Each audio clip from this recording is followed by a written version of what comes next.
Salam selamat pagi Bapak Ibu jemaat yang dikasihi oleh Tuhan. Shalom, selamat pagi Ibu Bapak, saudara-saudara yang diberkati Tuhan, kita berdoa. Shalom, selamat pagi jemaat yang dikasihi oleh Tuhan Yesus Kristus.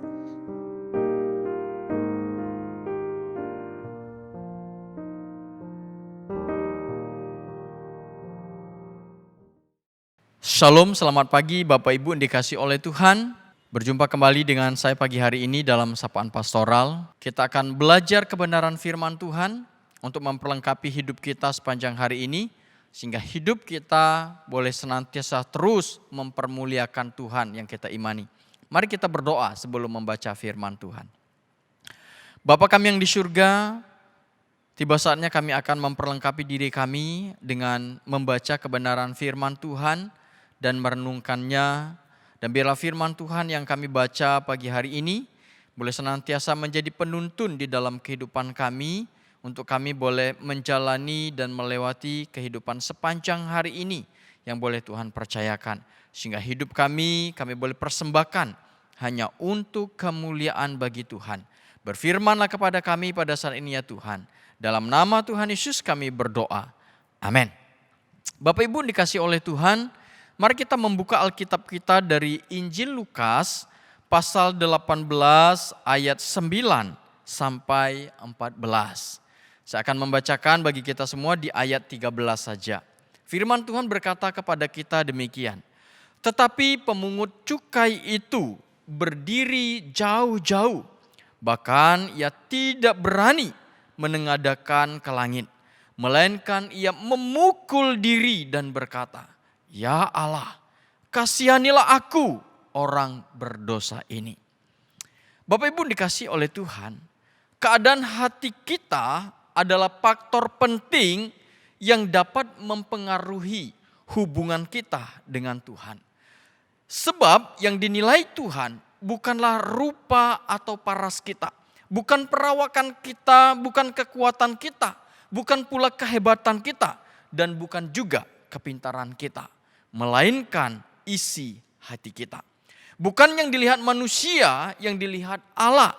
Manusia melihat apa yang di depan mata, tetapi Tuhan melihat hati. Itulah yang dikatakan oleh kebenaran firman Tuhan di dalam 1 Samuel pasal 16 ayat 7. Tuhan menyelidiki segala isi hati kita, dan Tuhan mengetahui atau mengerti niat dan cita-cita setiap kita, pribadi lepas pribadi. Di dalam Amsal pasal 6 ayat 2 juga sangat jelas berkata kepada kita, Tuhanlah yang menguji hati.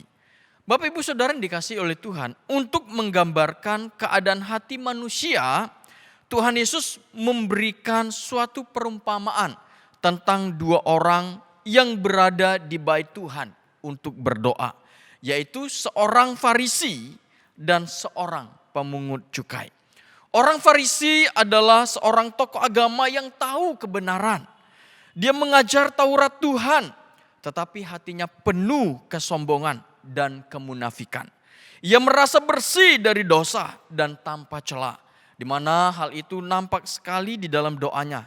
Dia berkata, "Aku mengucap syukur kepadamu karena aku tidak sama seperti semua orang lain. Aku bukan perampok, aku bukan orang lalim, aku bukan pezina dan bukan juga seperti pemungut cukai ini. Aku berpuasa 2 kali seminggu, aku memberikan 1/10 dari segala penghasilanku." Bapak Ibu Saudara, karena orang Farisi ini merasa dirinya sudah suci dan tidak bercacat celah, orang Farisi ini merasa tidak lagi memerlukan belas kasihan Tuhan dan anugerah serta keselamatan dari Tuhan. Sikap yang bertolak belakang justru ditunjukkan si pemungut cukai yang berdiri jauh-jauh. Bahkan ia tidak berani menengadah ke langit, dikatakan, melainkan ia memukul diri dan berkata, "Ya Allah, kasihanilah aku, orang yang berdosa ini." Pengakuan jujur yang disertai kerendahan hati yang ditunjukkan si pemungut cukai telah mengetuk pintu rahmat Tuhan.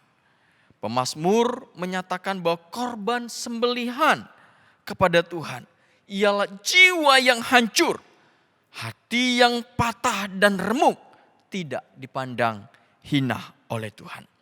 Oleh sebab itulah ketika pemungut cukai ini selesai berdoa, Tuhan berkata, orang ini pulang ke rumahnya sebagai orang yang dibenarkan Allah dan orang lain itu tidak.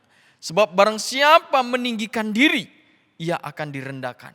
Dan barang siapa merendahkan diri, ia akan ditinggikan. Bapak Ibu Saudara dikasih oleh Tuhan, Tuhan benci hati yang sombong.